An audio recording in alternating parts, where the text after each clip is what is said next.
Hello everyone, इस video lecture में हम लोग बीएससी 6 सेमेस्टर बॉटनी के यूनिट फर्स्ट पेपर फर्स्ट के एमसीक्यू क्वेश्चंस को देखेंगे। तो चलिए देख लेते हैं कि इसमें किस प्रकार के एमसीक्यू क्वेश्चंस पूछे गए हैं। ठीक है, इसमें सबसे पहला क्वेश्चन पूछा गया है the chromatin material is form of. जो क्रोमेटिन मटेरियल होता है ये किससे बना हुआ होता है? तो जो क्रोमेटिन मटेरियल होता है ये डीएनए एंड हिस्टोन से मिलकर के क्या हुआ होता है, बना होता है। नेक्स्ट क्वेश्चन है the term chromosomes literally means. जो टर्म क्रोमोसोम्स है तो इस क्रोमोसोम्स का मतलब क्या होता है? क्रोमोसोम्स का मतलब क्या होता है? Coloured bodies. ठीक है, एंड नेक्स्ट क्वेश्चन देखिए the number of chromosomes in certain type of cell division is half.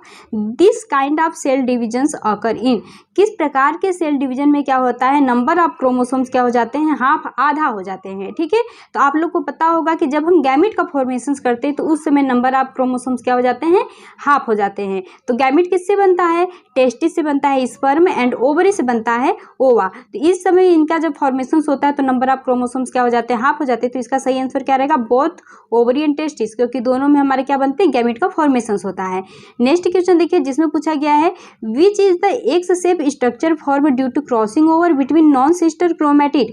ठीक है, नॉन सिस्टर क्रोमेटिड के बीच जब क्रॉसिंग ओवर होता है तो जो एक्स शेप का स्ट्रक्चर बनता है उसको क्या कहते हैं? ठीक है, तो आप लोग देखे होंगे जब आप लोग डिप्लोटिन स्टेज पढ़े होंगे मियोसिस में, तो उसमें आप देखे होंगे कि दो जो होता है, ये देखिए ये क्या है, ये एक सिस्टर क्रोमेटिड है। ठीक है, और यहाँ पर ये देखिए ये जो है ये आपस में इस प्रकार से, ठीक है, ये दोनों जो हैं ये आपस में क्या है, सिस्टर क्रोमेटिड है, और ये दोनों आपस में सिस्टर क्रोमेटिड है। लेकिन यहीं पे आप देखेंगे ये यहाँ पे जो संरचना दिख रही है ये क्या है, ये दोनों आपस में क्या है, नॉन सिस्टर क्रोमेटिड है। तो इनके बीच आप लोगों को इस प्रकार से एक्स शेप का जो संरचना देखने को मिल रहा है, इसी को क्या कहा जाता है, ये आप लोग से पूछा गया। तो इसको क्या कहा जाता है? इसको कहा जाता है कियाजमेटा। ठीक है, एंड नेक्स्ट क्वेश्चन हम देख लेते हैं। नेक्स्ट क्वेश्चन है हमारा new cells need to be produce for. New cells किसके लिए प्रोड्यूस के लिए, किसके लिए आवश्यकता होता है? तो न्यू सेल्स किसके लिए होता है? रिप्लेसमेंट के लिए, रिपेयर के लिए, ग्रोथ के लिए, इन सभी के लिए न्यू सेल्स की आवश्यकता होती है। ठीक है, तो इसका सही आंसर क्या है? All of these. Next question है chromosomes are made up of. Chromosomes बना होता है, तो हमने आप लोग को बताया क्रोमोसोम्स जो होता है डीएनए एंड हिस्टोन से मिलकर के क्या हुआ आता है, बना हुआ होता है। एंड नेक्स्ट क्वेश्चन है pairing of two homologous chromosomes is called. जब दो होमोलोगस क्रोमोसोम्स का क्या किया जाता है, पेयरिंग किया जाता है। ठीक है, तो उसको क्या कहा जाता है? तो उसको कहा जाता है सिनेप्सिस। ठीक है, ये आप लोगों को किसमें देखने को मिलता है? ये आप लोगों को जब जाइगोटिन स्टेज आप देखेंगे तो वहां पे क्या होता है कि सिनेप्सिस की आप लोगों को देखने को मिलेगा। ठीक है, इस प्रकार से क्या रहेगा, ये क्या है, एक होमोलोगस क्रोमोसोम्स है, उसके बाद क्या हो जाता है, इस प्रकार से ये एक दूसरा होमोलोगस क्रोमोसोम्स हो जाता है। तो इसके बीच क्या होता है कि यहाँ पे बन जाता है सिनेप्टोनिमल कॉम्प्लेक्स, यहाँ पे बन जाता है, और इस क्रिया को, इसी को क्या कहते हैं, सिनेप्सिस कहते हैं।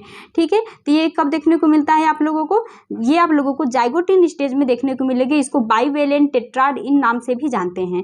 नेक्स्ट क्वेश्चन अब हम देख लेते हैं जिसमें पूछा गया है karyokinesis is the divisions of the. Karyokinesis में किसका डिविजन्स होता है? तो कैरियोकाइनेसिस में आप लोगों को पता होगा कि क्रोमोसोम्स का डिविजन्स किया जाता है।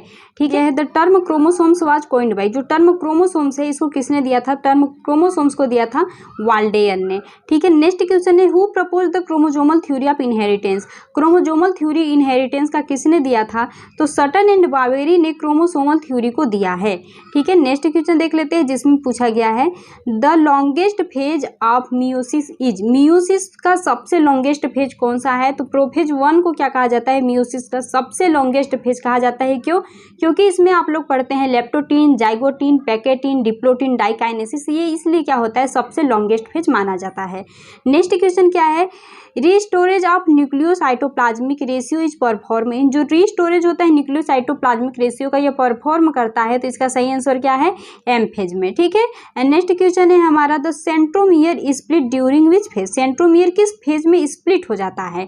ठीक है, सेंट्रोमियर आप लोग जानते होंगे क्या होता है। इस प्रकार से ये क्या होता है, एक क्रोमोसोम्स होता है, इसके बीच ये जो संरचना होती है इसी को क्या कहा जाता है? सेंट्रोमियर कहा जाता है। ठीक है, तो ये जो सेंट्रोमियर है ये किस फेज में क्या होता है, स्प्लिट हो जाता है। तो जब आप लोग एनाफेज सेकेंड पढ़ेंगे तो यहाँ पे आप लोगों को क्या देखने को मिलेगा कि सेंट्रोमियर क्या होता है, स्प्लिट हो जाता है। इस प्रकार से एक सेल होता है जिसपे क्या होता है कि इक्वेटोरियल प्लेट पे इस प्रकार से जो होते हैं क्रोमोसोम्स आए हुए रहते हैं, और इस पे आने के बाद क्या होता है, यहाँ से इस प्रकार से इसमें से क्या होते हैं कि ये स्प्लिट होकर के ये अपना इस साइड आ जाता है, और यहाँ से आधा सेंट्रोमियर जो होता है इस साइड आ जाता है, ठीक है। तो इस प्रकार से क्या होता है, एक दूसरे से क्या हो जाते हैं, स्प्लिट हो जाते हैं। एंड नेक्स्ट क्वेश्चन देखिए जिसमें पूछा गया है cytokinesis in animal cell take place bye.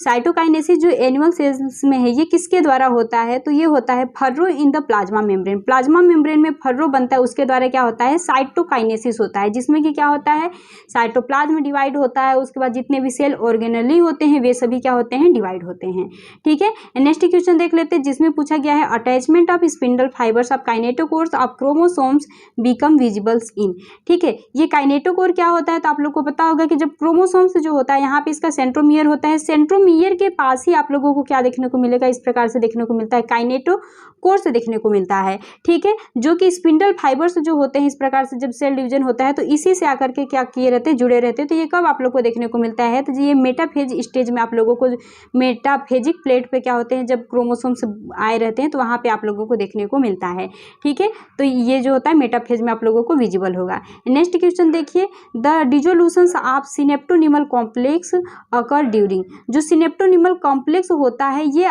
कब आप लोगों को, डिसोल्यूशंस इसका कब होता है, तो आप लोगों को पता होगा सिनेप्टोनिमल जो कॉम्प्लेक्स बना था ये कब बना था, ये बना था जाइगोटिन स्टेज में बना था, लेकिन जब ये डिप्लोटिन स्टेज में जाता है तो ये क्या होता है, इसका डिसोल्यूशन हो जाता है, ये धीरे धीरे क्या होने लगता है, इसका ये धीरे धीरे नष्ट होना स्टार्ट कर देता है, ठीक है, ये नष्ट हो जाता है। नेक्स्ट क्वेश्चन हम देख लेते हैं जिसमें पूछा गया है during meiosis first. Meiosis first के दौरान which stage synapsis take place, ठीक है, किस स्टेज में सिनेप्सिस देखने को मिलता है। तो आप लोग को हमने बताया सिनेप्सिस किस में आप लोग को देखने को मिलेगा, जब जाइगोटिन स्टेज होता है तो वहाँ पे आप लोग को क्या देखने को मिलता है, सिनेप्टोनिमल कॉम्प्लेक्स हो गया या सिनेप्सिस हो गया, ये किस में देखने को मिलता है, उस समय देखने को मिलता है जाइगोटिन में, ठीक है।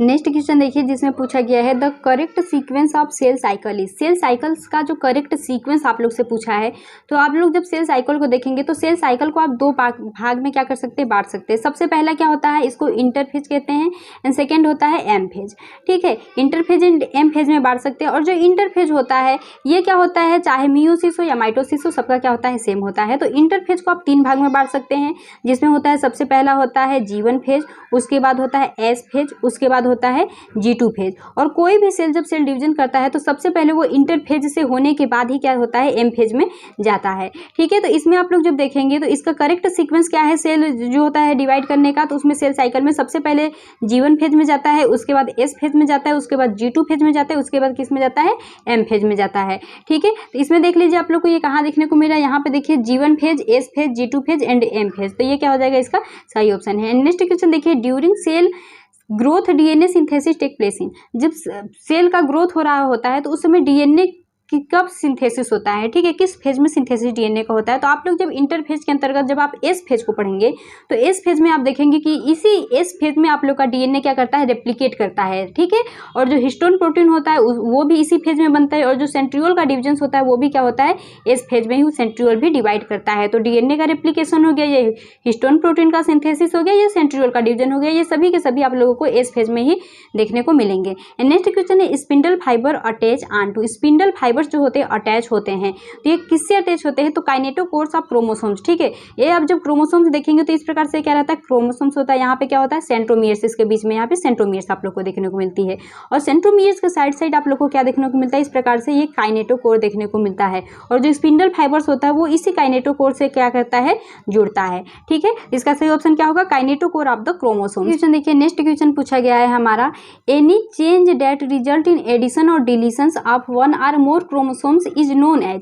जब हमारा क्या हो जाए, क्रोमोसोम्स में एक क्रोमोसोम्स या फिर एक से अधिक क्रोमोसोम्स क्या हो जाए, या तो ऐड हो जाए या फिर क्या हो जाए, डिलीट हो जाए, तो इसको क्या कहा जाता है, इसको कहा जाता है एन्यूप्लॉइडी कहा जाता है, ठीक है। एंड नेक्स्ट क्वेश्चन है when there is exchange of segment between non homologous chromosomes.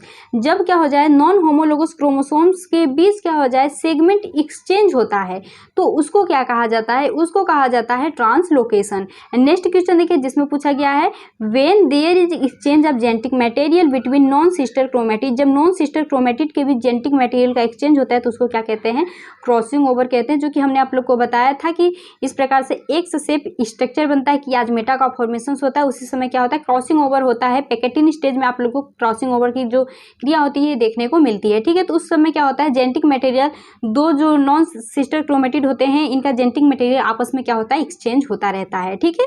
Next question है monosomy occurs when there is, monosomy पाया जाता है जब क्या होता है lack of only one of any one pair of chromosomes, ठीक है। जब क्या हो जाए कि हमारा एक क्रोमोसोम्स क्या हो जाए कि गायब हो जाता है, तब क्या होता है मोनोसोमी आप लोग को देखने को मिलता है। यदि आप इसका क्या फॉर्मूला लिखना चाहे तो आप क्या लिख सकते हैं 2n-1, क्योंकि जो सेल्स होते हैं वो कैसे होते हैं, सभी एक नॉर्मल सेल्स कैसा होता है डिप्लॉइड होता है, ठीक है।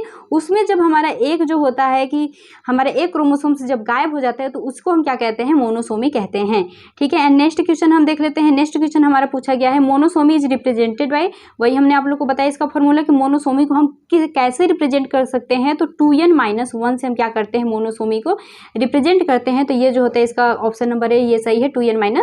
Trisomy is represented by, trisomy को हम कैसे रिप्रेजेंट करेंगे, तो देखिए ट्राइसोमी को हम करेंगे 2n+1, ठीक है। ये हमारा हो जाता है ट्राइसोमी हो जाएगा। यदि हम 2n-1 करेंगे तो मोनोसोमी हो जाएगा, और 2n+1 करेंगे तो ये क्या हो जाएगा ट्राइसोमी हो जाएगा, ठीक है। n का मतलब होता है नंबर ऑफ क्रोमोसोम्स, ठीक है। क्योंकि यदि एक नॉर्मल सेल्स में यदि आप देखें तो वो डिप्लॉइड स्टेज में पाया जाता है। तो यदि आप ह्यूमंस की बात करो तो यहाँ पे 2 हो गया क्योंकि डिप्लॉइड है, उसके बाद क्या हो जाएगा नंबर ऑफ हाफ क्रोमोसोम्स यहाँ पे क्या हो जाएंगे 23 हो जाएंगे। तो इसका जब आप गुणा करेंगे तो कितना आएगा 46 आएगा, ठीक है। अब इसमें से क्या हो जाएगा 46 में से यदि एक क्रोमोसोम्स की कमी हो जाती है तो उसको कहा जाता है मोनोसोमी कहा जाता है, और वही इसमें यदि एक क्रोमोसोम्स यदि जुड़ जाता है तो इसको क्या कहा जाता है ट्राइसोमी कहा जाता है, ठीक है। तो वही इसमें बताया गया है। नेक्स्ट क्वेश्चन देख लीजिए जिसमें पूछा गया है टेट्रासोमी इज रिप्रेजेंटेड बाय। अब हम टेट्रासोमी को कैसे रिप्रेजेंट करेंगे, तो टेट्रासोमी को 2n+2 से क्या करते हैं रिप्रेजेंट करते हैं 2n+2, इसको क्या कहते हैं टेट्रासोमी को इससे रिप्रेजेंट करते हैं। तो ये ऑप्शन में आप लोग को जो भी देखिए यहाँ पे है